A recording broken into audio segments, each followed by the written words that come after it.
पुण्याचा जिल्हा परिषद अध्यक्ष हा शिवसेनेच्या सूचनेनुसारच होईल।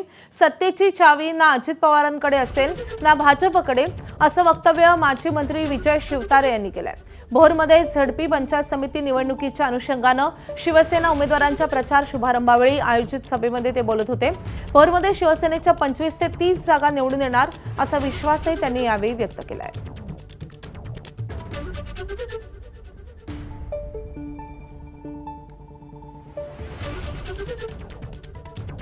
परिषद अध्यक्ष हा शिवसेनेच्या सूचनेनुसारच होईल। सत्तेची चावी ना अजित पवारांकडे असेल ना भाजपकडे असेल। आम्ही प्लॅन केलाय। आतापर्यंत लक्ष दिलं नव्हतं, पण एकनाथ शिंदे मला सांगितलं बापू पूर्णपणे ताकदीने आपण उतरायचं। आम्ही पूर्ण ताकद लावून काढण्याचा प्रयत्न करणार। 25 ते 30 जिल्हा परिषद सदस्य कोणत्याही परिस्थितीमध्ये शिवसेनेचे दौंड पुरंदरला 4च्या 4 सीट येतील। इथे 3 आहे, दौंडमध्ये 2 सीट। एबीपी माझा, उघडा डोळे बघा नीट।